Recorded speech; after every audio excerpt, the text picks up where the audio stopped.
Livro Reencarnação e Vida da média espanhola Amália Domingos Soler. Capítulo 33. Não há fenômenos.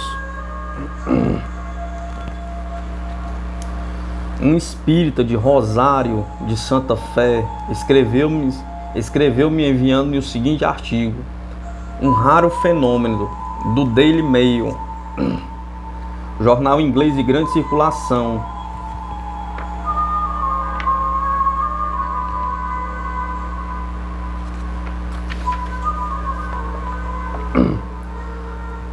Não somente na Inglaterra, mas em todo o mundo, conta o seguinte interessante fato. Em fevereiro de 1905 foi condenado um criado, John Lee, que era acusado de ter assassinado em Londres a uma senhora em cuja casa servia há muitos séculos, mas enquanto durou o processo ele protestou energicamente sua inocência. No dia que devia ser enforcado, manifestou-se um extraordinário fenômeno. O basculo do patíbulo não funcionou, pois devia baixar o corpo no vazio. 3 vezes o verdugo renovou suas tentativas, mas em vão. O basculo funcionava perfeitamente quando o condenado não estava sobre o patíbulo, mas quando estava, aquele não se movia. Os juízes e o procurador que estavam presentes ao ato da execução ficaram perplexos ante esse estranho fenômeno.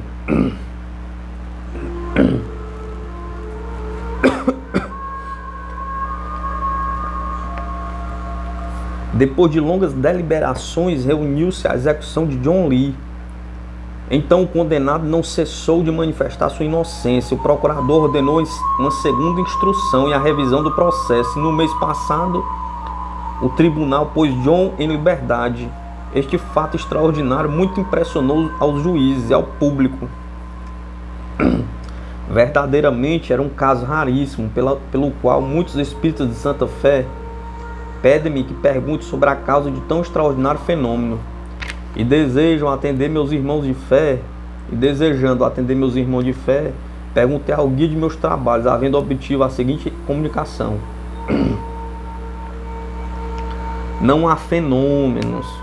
O acontecimento que parece estranho e assombroso não é mais que o resultado de nossas ações de ontem, a consequência natural de nossas boas obras e más.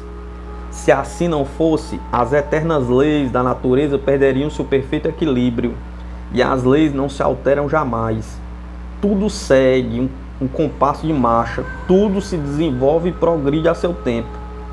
Os acontecimentos que fazem época na vida do homem não se adiantam nem um segundo, nem se atrasam um minuto. O tempo é o relógio do século, seu relojoeiro é Deus mesmo. E esse grande mecânico faz funcionar as máquinas tão perfeitamente que, te repito, nem se atrasam, nem se adiantam os acontecimentos do futuro do homem. Esse espírito que tem sofrido ultimamente todas as angústias, todas as dores de sua próxima execução, e que o patíbulo negou-se a funcionar porque seus movimentos foram paralisados por espíritos amigos do condenado. Esse homem, que na realidade nessa existência não cometeu crime nenhum e que a justiça humana cumpriu com o seu dever, declarando-o inocente, nem sempre foi bom como agora. Tem uma página de sua história tão cheia de manchas que se propôs em sua atual existência deixá-las limpas, e conseguiu. Porque as 3 vezes que o verdugo lhe enforcaria, sofreu aqueles momentos 1000 mortes por segundo. Graças que é um espírito enérgico e tem bons amigos no espaço, especialmente um, ao que fez sofrer algo parecido que sofreu agora.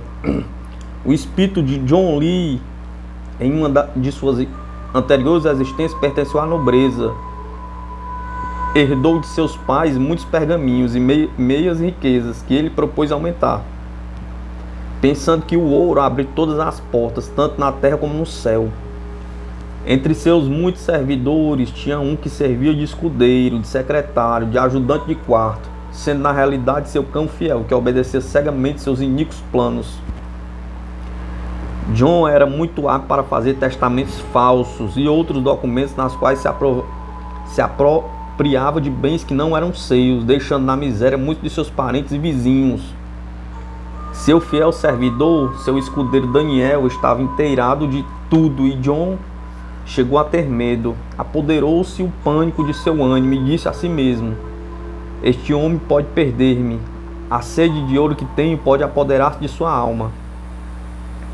É muito esperto, compreende perfeitamente o que se falar. Pagarão suas delações muito bem. Homem morto não fala, mãos à obra. De momento lhe acusarei de ladrão, dizendo que me roubou uma importância fabulosa. Se o acusador é rico, logo se consegue a condenação. E dito e feito, John acusou Daniel de havê-lo roubado. Tanto e quanto Daniel foi preso e não se apareceu diante da justiça como ladrão, mas também foi acusado de assassino, atribuindo-se-lhe a morte de um funcionário público, que na época anterior havia encontrado debaixo de uma ponte, com a cabeça separada do tronco e um punhal cravado no peito.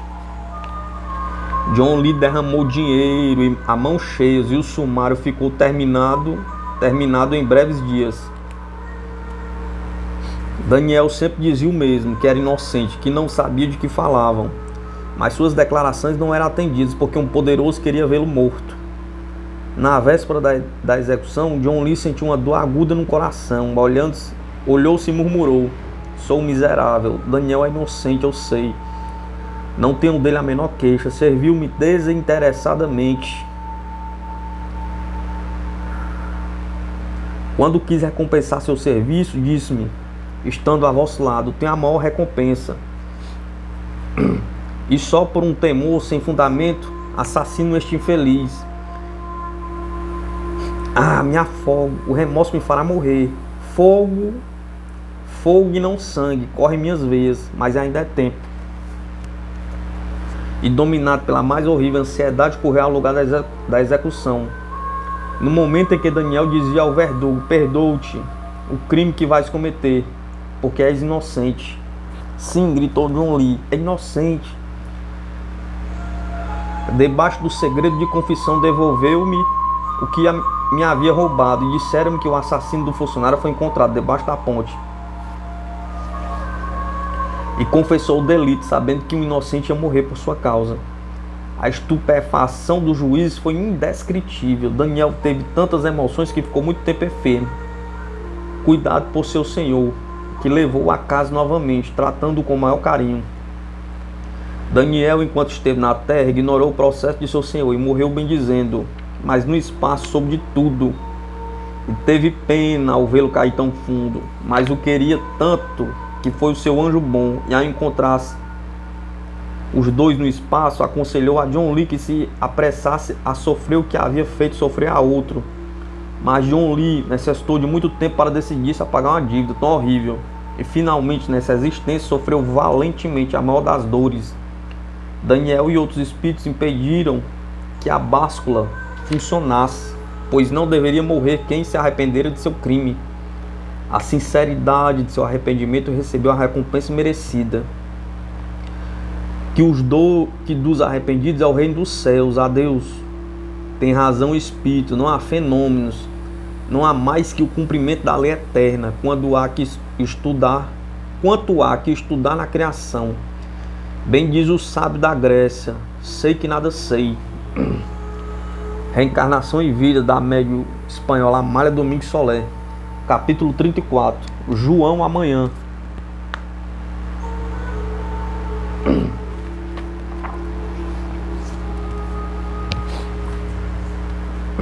Quando um pensamento ou uma impressão vos incline a corrigir um defeito ou o ardor de uma paixão, seja por palavra, obra ou trabalho puramente mental, não espereis nunca o amanhã para corrigi-lo, mas o momento seguinte, porque esperando podereis vos encontrar no dia de vossa transformação, e então tereis que sofrer as consequências de vossa preguiça em agir. Muitos pensam e dizem: quando notar que minha hora chegou e perceba sinais que minha existência chega ao fim, tomarei uma resolução. Que maneira errônea de pensar esta! Cada dia tendes avisos com as impressões que os espíritos vos fazem sentir. E além disso, As dores físicas vos indicam que o organismo perde suas energias e vai chegando a hora de prestar contas. Aproveitando estes avisos e bem procedendo, em lugar de alimentar vossos defeitos, pagarei já de momento vossas dívidas, e vossas responsabilidades se irão extinguindo, e vos preparareis dignamente para essa hora solene em que a morte se apresenta. Se muitos procederam como indico, não se encontrarão em situação comprometedora quando se cumprir o prazo. Mas a maioria de vós pensais e dizeis: ainda sobra tempo. E, ainda que atormentados cruelmente por dores físicas, resistis às moléstias com valor que empregado em causa melhor, vos seria de grande proveito a vossa resistência. Procurai distrair-vos e dizeis: amanhã começarei a emendar-me, hoje é cedo ainda. E continuais com os mesmos desejos impuros, sonhando com gozo, e depois vos trarão males sem conta. Isto diz o Espírito a meu irmão de fé, e na realidade é com razão que diz o sede além túmulo: sempre deixamos para amanhã a realização de uma boa obra. Ao contrário, nos apressamos em pensar mal de nosso próximo, e para isso somos diligentes. Sim, nossa língua emudece por força das admoestações e conselhos dos espíritos, que tanto se preocupa com a murmuração. O nosso pensamento é que trabalha sem cessar, censurando a ação dos outros, e quantas vezes caçoamos dos indolentes e dos preguiçosos que nos rodeiam, e somos nós os primeiros a deixar para amanhã o que deveríamos fazer hoje. Não te canses de escrever sobre esse tema. Não te canses de escrever sobre esse tema, me diz um espírito. Tudo quanto se diga referente a esse assunto é pouco, em comparação com os gravíssimos prejuízos que proporciona esse vício, que até parecem insignificantes. De deixar para amanhã o trabalho que deveria ter feito hoje, que são umas 4 horas no relógio do tempo? Pergunta. Sim, deverão passar completamente despercebidas. Dizeis vós bocejando com indiferença: se há tantos dias. Sim, mas há muitos dias, mas cada dia tem seu trabalho marcado, e quando esse trabalho não se executa, começa o desequilíbrio da vida daquele que não o realiza. Sei, infelizmente, por experiência, fui vítima de mim mesmo. O amanhã foi minha condenação, não diremos eterna, porque nunca o castigo é superior à culpa, mas suficientemente prolongada para sofrer um estacionamento, não só em uma existência, mas em várias encarnações. Sempre cheguei a todas as partes, uma hora mais tarde do que deveria chegar, e nessa hora, às vezes, muitos dramas, pior ainda, tragédias aconteceram. Em minha última existência, meu principal defeito foi a preguiça. Filho único, meus pais me quiseram tanto que não souberam combater minha indolência. Temendo perder-me, deixaram-me crescer sem corrigir minhas más condições. E como tinha com o que viver, não se preocuparam em pensar no meu futuro, que eles acreditavam assegurado. Cheguei aos 20 anos sem saber os rudimentos de uma educação elementar.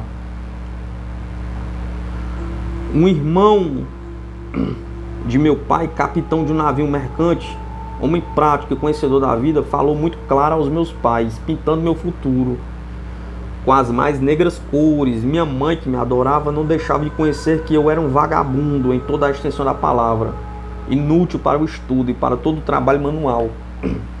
E ainda que tarde quis corrigir seu erro, entregando-me ao irmão de meu pai, para que este fizesse de mim um homem de bem. Empreendi a primeira viagem, mudei bastante em meu modo de ser, vendo em torno de mim homens submissos e contentes que trabalhavam o dia todo. Meu preceptor se impôs o trabalho de ensinar-me a ler e a escrever corretamente, não descansando em seu empenho de combater minha indolência natural, que sempre queria deixar para amanhã o que podia fazer hoje com o tempo de sobra. 1 ano se fazia que eu estava viajando, quando, estando em Marselha, recebi carta de minha mãe, dizendo-me que voltasse porque meu pai estava gravemente enfermo. Seu irmão não pôde deixar o navio naqueles dias e foi sozinho à casa paterna, mas na metade do caminho quis dormir uma noite para descansar, deixando para amanhã a continuação da viagem. No dia seguinte estragou-se uma roda de diligência que deveria levar-me à casa de meus pais, e perdi outro dia porque não me correu procurar outro veículo. Quando cheguei ao lar paterno, achei meu pai de corpo presente, minha mãe completamente desesperada, dizendo com amargura: recolha agora o fruto de minha criminosa condescência contigo, pois seguramente não vieste diretamente, e sim te entreviste pelo caminho. Te entretiveste pelo caminho. Confessei minha falta e minha mãe recriminou-me duramente. E pela primeira vez envergonhei-me de mim mesmo. Deixei de viajar para fazer companhia à minha mãe, para administrar os bens que meu pai havia deixado, mas era tarde. Minha dissídia e indolência, deixando para amanhã os assuntos mais urgentes, que minha fortuna começou a diminuir de tal modo que minha mãe alarmou seriamente para ver se despertava minha atividade. Tratou meu casamento com uma jovem muito boa que se enamorou loucamente de mim e eu dela. Porém, meu amor não foi suficiente para combater meu principal defeito, e segui tão indolente quanto antes.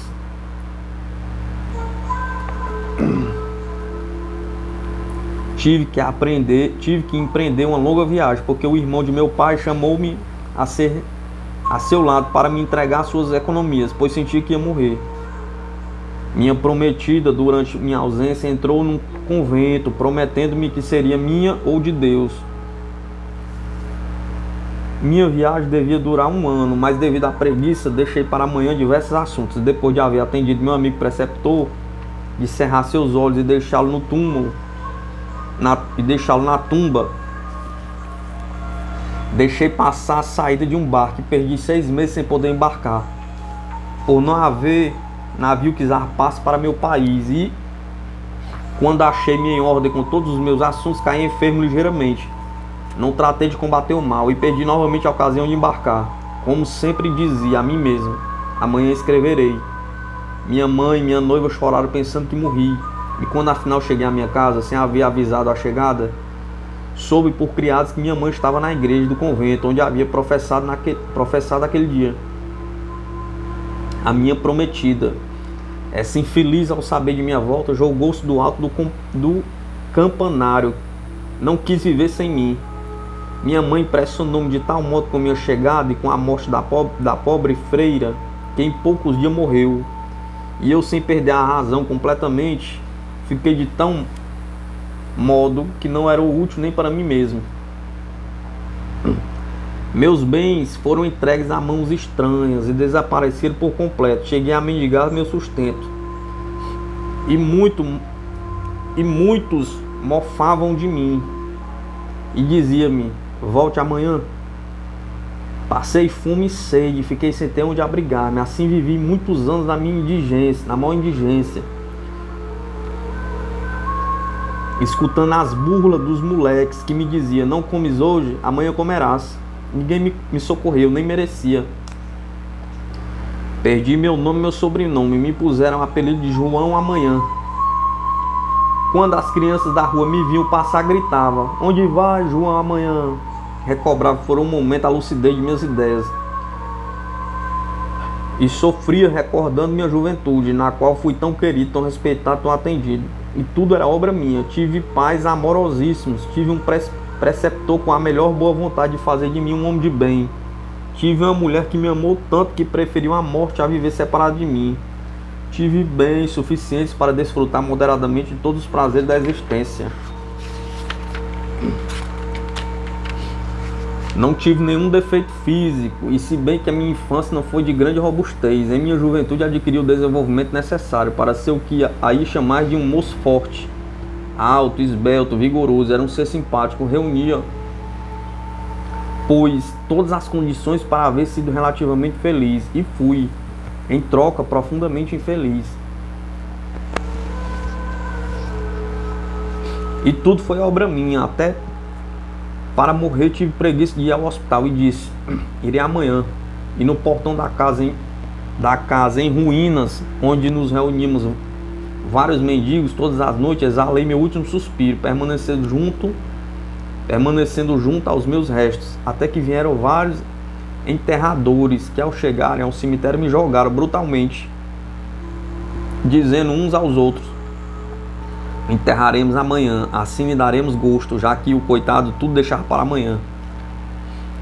Quanto mal me faz aquela cruel brincadeira, graças que a ninguém falta que lhe ame. Meus pais foram os encarregados de afastar-me do cemitério.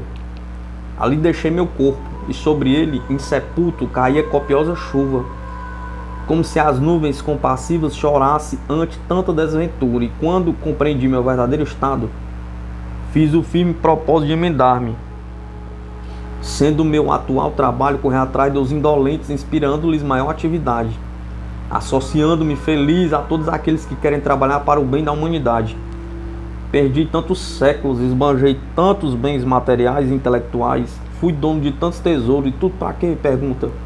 Para ser em minha última existência o tolo da plebe e levar o apelido de João amanhã, o que em outra existência, em outro século, escreveu seu nome com letras de ouro no grande livro da história. Como se decai quando alguém se converte num joguete de seus vícios. É verdade que nada é perdido do que se ganhou, que amanhã, quando volte à terra, serei um trabalhador incansável, que farei da noite dia e me aproveitarei de meus conhecimentos adquiridos, para ser também, quem sabe, artista e filósofo, historiador e grande político. Todas as manifestações do saber humano me parecerão poucas para empregá-las em minha existência. Serei um modelo de atividade e de generosas iniciativas. Quanto me alegra sonhar com meu amanhã. Serei grande entre os grandes, sábio entre os sábios, bom entre os bons. Adeus. Grande ensinamento encerra a comunicação que acabo de receber. E se não fosse avaro do tempo, se eu não acreditasse que não se deve deixar para amanhã o que podemos fazer hoje, a história desse espírito, melhor dizendo, um dos capítulos de sua história, me teria servido para pôr em prática uma das virtudes de que nos fala a doutrina cristã. Contra a preguiça, diligência. Se cada dia tem seu próprio afã, a cada dia devemos deixar terminado o trabalho que aquele afã reclama, deixando livres todas as horas do dia seguinte, que já virão novos afãs a apoderar-se delas. Há um antigo adágio que diz: guardar de comer e não o que fazer. E é verdade, porque o acúmulo de trabalho engendra o cansaço, e o obreiro cansado não faz boas obras. Para trabalhar com relativa perfeição, haverá que ter forças acumuladas, lucidez nas ideias e agilidade nos membros. Isto só se consegue metodizando o trabalho, dando ao afã de cada dia todas as atividades de que podemos dispor, para podermos dizer ao chegar à noite e nos entregarmos ao descanso: Senhor, se o tempo é ouro, hoje tirei desta mina todos os filões que pude para enriquecer em talento e virtudes. Amália Domingos Soler. Reencarnação e Vida, média espanhola.